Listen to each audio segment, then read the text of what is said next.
Oke, selamat pagi Bapak Ibu semuanya.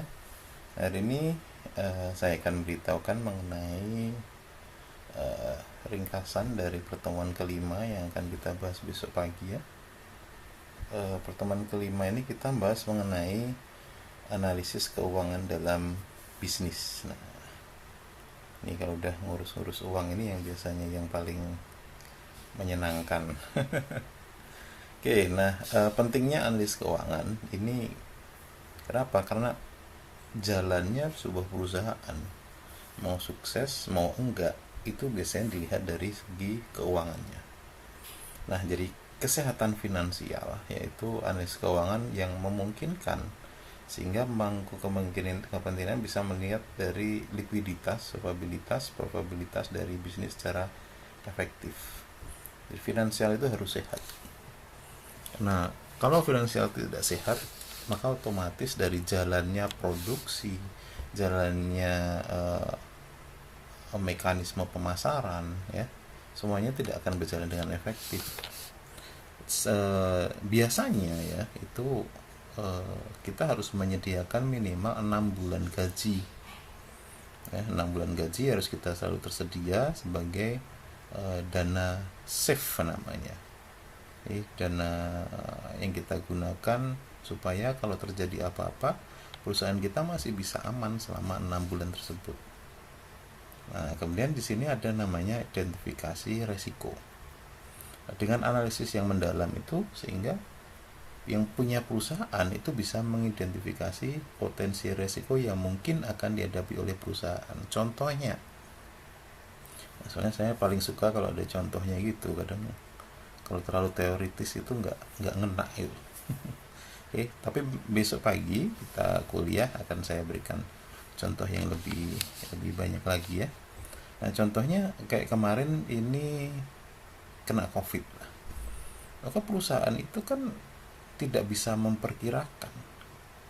Kita tidak pernah tahu bahwa akan ada COVID yang ternyata sangat luas dan sangat besar dampaknya bagi perusahaan, sehingga banyak perusahaan yang keuangan analisisnya tidak bagus langsung hancur. Ya, luar biasa sekali kemarin itu dampaknya. Atau bagi Anda yang tahu dengan yang namanya krisis tahun 98, wah itu luar biasa sekali. Ya, itulah mengapa analisis keuangan itu sekarang menjadi hal yang sangat penting. Kita harus tahu ke depan itu kondisi keuangan akan seperti apa. Kira-kira perusahaan kuat dalam menganalisis itu berapa lama. Itu harus sangat-sangat diperhatikan.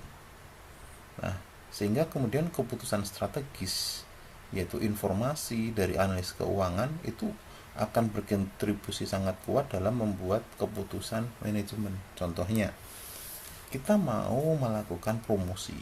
Promosi itu sangat penting bagi sebuah perusahaan, bagi pemasaran produk penting.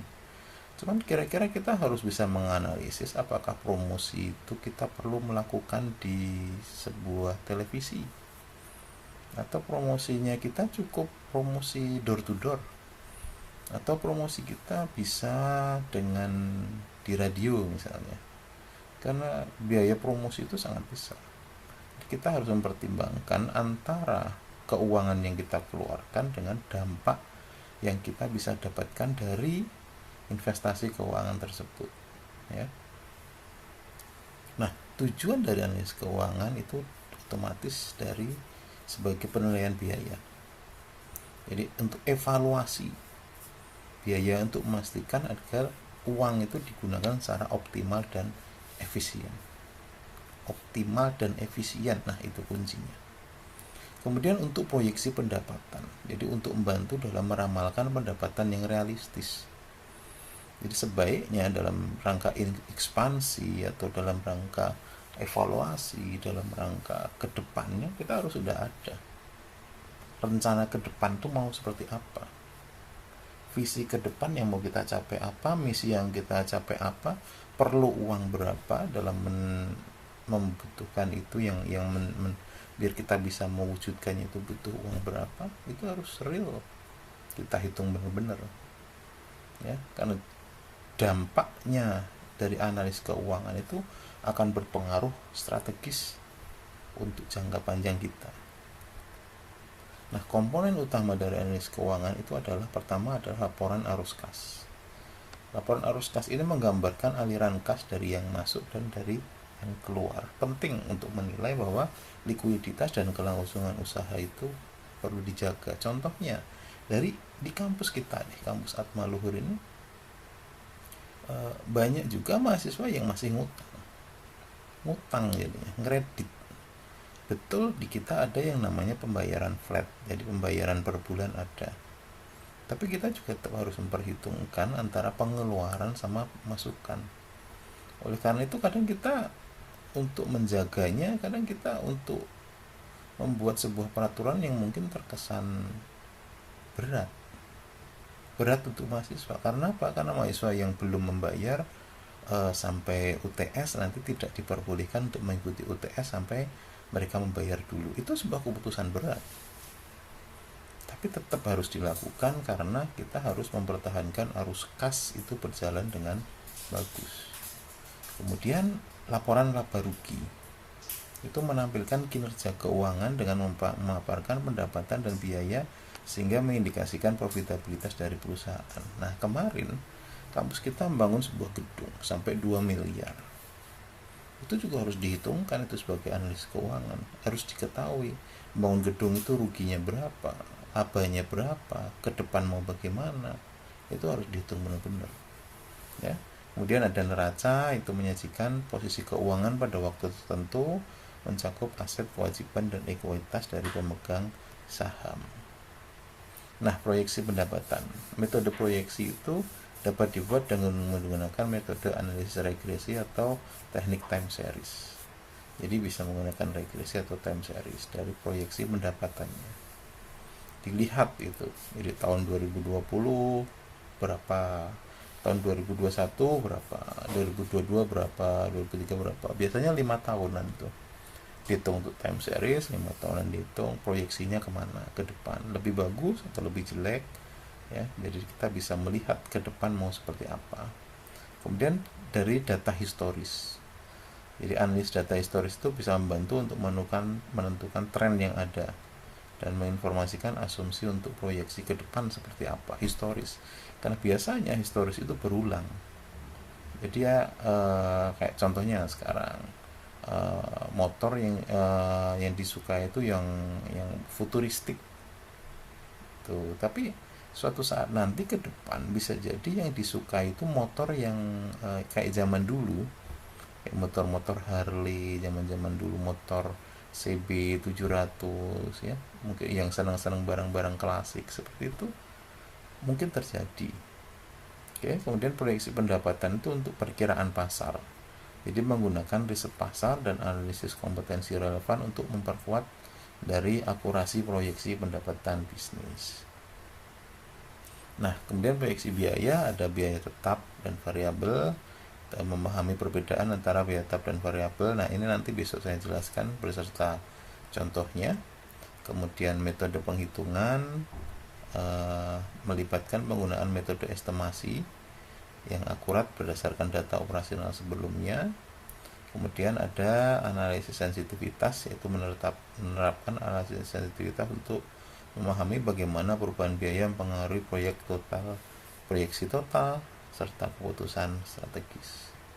Kemudian ada analisis titik impas. Nah, definisi dari titik impas itu yang perlu diketahui adalah level penjualan di mana total pendapatan sama dengan total biaya, jadi tanpa laba. Oke, nah perhitungannya itu menghitung titik impas perlu rumus, di mana titik impas itu adalah biaya tetap dibagi dengan harga jual dikurangi biaya variabel. Ya, besok saya beritahukan contoh perhitungannya beserta langsung ya perhitungan yang realnya seperti apa. Nah, signifikansi untuk bisnis itu mengetahui titik impas dalam membantu bisnis dalam merencanakan strategi dan mengetahui potensi resiko finansial. Kemudian evaluasi profitabilitas. Margin laba itu menunjukkan seberapa efisiensi perusahaan dalam menghasilkan keuntungan dari pendapatan yang diperoleh. Jadi margin labanya berapa. Kemudian ada yang namanya ROI, Return on Investment. ROI itu untuk mengukur profitabilitas dari investasi. Ya, kita investasi itu profitabilitasnya seperti apa. Membantu pemangku kepentingan menilai keputusan investasi secara objektif. Kemudian ada yang namanya ROE, ROE, Return on Equity. ROE itu menilai kinerja perusahaan dalam menghasilkan laba dari modal pemegang saham untuk menunjukkan efisiensi penggunaan modal. Besok saya berikan contohnya beserta perusahaan yang ada di pasar saham ya, di bursa saham. Nanti ada contohnya. Kemudian kita bahas mengenai rasio keuangan. Nah, rasio likuiditas itu untuk mengukur kemampuan perusahaan memenuhi kewajiban jangka pendek. Contohnya, rasio lancar untuk menilai likuiditas. Kemudian ada namanya rasio efisiensi. Ini untuk menunjukkan seberapa baik perusahaan menggunakan sumber daya untuk menghasilkan penjualan. Ya, contohnya rasio perputaran aset. Perputaran aset ini penting loh. Ya, jadi jangan sampai kita punya dana banyak, tapi dananya itu nggak berputar. Karena dana yang disimpan itu nggak ada keuntungannya. Ya, kita harus selalu memutar aset. Kita udah menjual nih, udah laku banyak di Bangka Belitung. Ya kita harus memikirkan bagaimana bisa aset itu diputar untuk penjualan mungkin secara nasional. Ya, setelah secara nasional ternyata menguntungkan juga, kita harus mulai untuk bagaimana bisa ekspor ke Malaysia, mungkin ekspor ke Singapura. Jadi biar aset itu selalu muter, jangan sampai aset itu hanya tertahan atau diputerin. Ya kalau nggak mau muterin secara penjualan produk, bisa dengan perputaran aset mungkin dari Bitcoin mungkin. Ya, pembelajaran Bitcoin itu juga penting, deposito mungkin bisa juga. Kemudian ada yang namanya rasio solvabilitas, yaitu mengukur kemampuan perusahaan untuk melunasi kewajiban jangka panjang. Contohnya rasio utang terhadap ekuitas yang akan mengindikasikan mengenai resiko finansial dari perusahaan.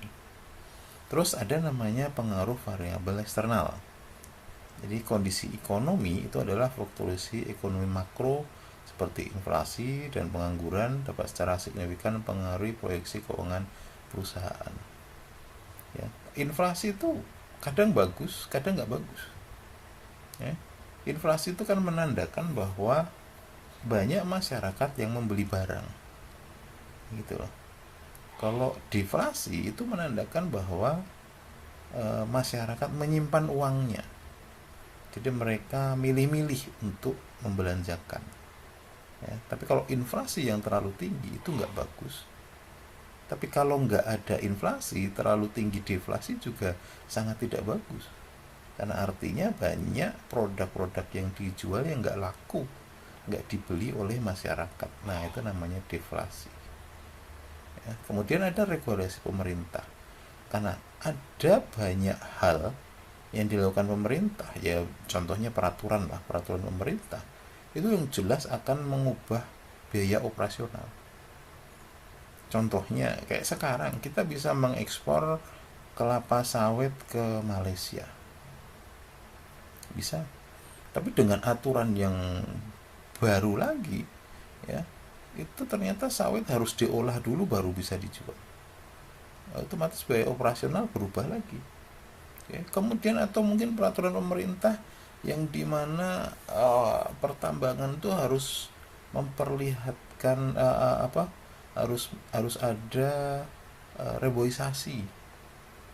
Jadi kalau kita pengusaha timah itu setelah kita mengambil timahnya, otomatis timahnya di tanah-tanah bekasnya itu harus kembali ditanamin lagi. Otomatis itu kan nambah biaya.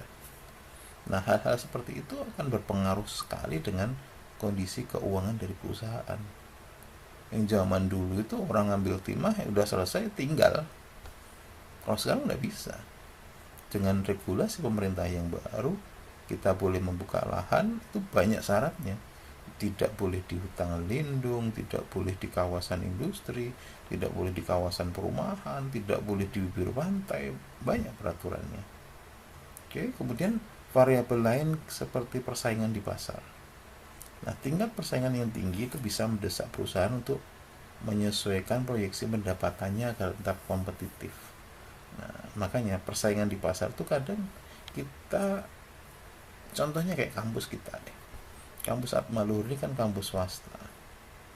Sekarang mulai banyak persaingan bahwa kampus negeri membuka program studi baru. Ya, makanya kita mau nggak mau saingan kita ada dua jadinya, yaitu kampus negeri yang jelas banyak peminatnya, dan saingan kita yang lain adalah kampus swasta yang lain yang membuka program studi yang sama dengan kampus kita. Nah, itu persaingannya tinggi. Ya, maka kita harus berupaya bagaimana caranya biar prodi kita tetap bisa kompetitif ke depannya. Nah, nanti besok ini akan kita jelaskan juga mengenai studi kasus, ya. Kemudian, nah, kesalahan umum dalam proyeksi itu banyak. Yang pertama adalah kesalahan asumsi. Jadi frekuensi penggunaan asumsi yang nggak realistis dalam proyeksi keuangan dapat mengarah pada hasil yang misleading. Jadi kita seringnya berasumsi tanpa ada penelitian yang bagus. Itulah makanya yang namanya market research itu sangat penting. Karena biar kita inovasinya nanti bagus, inovasinya tepat sasaran, sehingga uang yang kita pakai, kita gunakan untuk evaluasi, untuk inovasi itu juga bisa optimal. Kemudian kita mengabaikan variabilitas. Nah, karena tidak memperhitungkan variabilitas dalam sebuah sejarah, ya, itu bisa menyebabkan kesalahan yang signifikan. Ya. Kemudian adanya keterbatasan data. Ya. Kita kadang malas banget kalau mau ngambil data, itu malas banget. Kita malas ketemu orang untuk bertanya, untuk wawancara sama konsumen, mungkin males. Kadang orang menaruh di situ ada kritik dan saran tapi nggak pernah dibuka. Ya. Itu sangat fatal, itu bisa berdampak negatif pada keputusan finansial. Oke. Kemudian peran software dalam analisis keuangan. Nah, ini kita ada banyak software ya, seperti QuickBooks, Excel gitu kadang. Dan sekarang udah ada aplikasi-aplikasi ya, aplikasi keuangan yang untuk bisa menganalisis keuangan dengan cara yang lebih bagus. Itu harus kita pelajari. Jadi bagi orang keuangan tuh yang pertama, sekarang udah nggak ada zaman lagi kok sekarang pakai buku besar yang masih manual seperti itu, nggak ada. Ya, banyak kan sekarang udah pakai aplikasi karena mempermudah kerja kita. Jadi kita tinggal menulis saja, langsung keluar nanti laporan keuangan bulanan seperti apa, laporan keuangan harian udah ada seperti apa. Ya. Kemudian alat visualisasi data. Alat visualisasi itu seperti Tableau atau Power BI, itu membantu merepresentasikan data keuangan secara grafis agar lebih mudah dipahami. Kadang kita itu kalau ngelihat data angka itu kan pusing ya, kebanyakan angkanya. Tapi kalau kita ngelihat grafiknya bisa lebih mudah dipahami. Diagram, gambar, tabel itu kan lebih menarik dan lebih enak untuk dibaca. Nah, kemudian model keuangan. Penggunaan model keuangan itu di software untuk memfasilitasi proyeksi terperinci berdasarkan analisis skenario yang kompleks. Nah, kemudian kita mempresentasikan temuan. Ya, setelah kita analisis keuangan, ada masalah apa, kita harus presentasikan. Paling enak tadi itu dengan cara visual, digunakan grafis dan diagram. Kemudian ada narasi yang jelas. Jadi kalau memberikan data itu jangan cuma angka ini itu banyak, tapi Anda harus menjelaskan juga maksud dari angka di situ apa, ya, biar jelas dari isi laporannya. Kemudian habis itu selalu libatkan pemangku kepentingan. Jadi stakeholder itu usahakan selalu terlibat. Ya, kalau di kampus kita itu seminggu sekali pasti ada rapat koordinasi dengan yayasan. Itu fungsinya apa? Fungsinya agar ada umpan balik. Masalah di kampus itu apa, yayasan maunya seperti apa, dari pejabat rektor seperti apa, dari prodi seperti apa, dari fakultas seperti apa.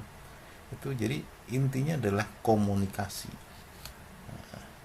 Nah, kemudian ini adalah kesimpulan dari perkuliahan yang akan kita jalani besok, yaitu mengenai kesadaran investasi. Jadi analis keuangan itu berfungsi untuk meningkatkan kesadaran dalam mengevaluasi investasi yang potensial dan berisiko. Mana yang potensial, mana yang berisiko. Jadi kita fungsinya adalah untuk meminimalisir resiko. Kemudian untuk perencanaan jangka panjang, jadi proyeksi keuangan itu menjadi dasar dari perencanaan jangka panjang, mengarahkan strategi untuk mencapai tujuan bisnis yang sudah ditetapkan, dan dukungan pemangku kepentingan itu untuk memudahkan mereka dalam mana mengambil keputusan yang lebih baik dan tepat waktu. Karena keputusan yang baik itu bukan hanya keputusan yang tepat, tapi juga harus yang cepat dan waktunya juga pas. Ya. Sebuah keputusan kalau nggak dipikirkan itu juga nggak bagus. Tapi kalau mikirnya terlalu lama juga nggak bagus. Ya, makanya itulah fungsinya kita sebagai penyelenggara sebuah perusahaan, itu untuk bekerja secara pas, secara optimal, selalu memberikan informasi apa yang bagus, apa yang tidak bagus, apa yang sedang terjadi kepada stakeholder semuanya. Ya, oke. Itu mungkin pertemuan untuk hari ini. Oke, silahkan dipelajari. Besok pagi kita berdiskusi lebih lanjut. Oke, terima kasih.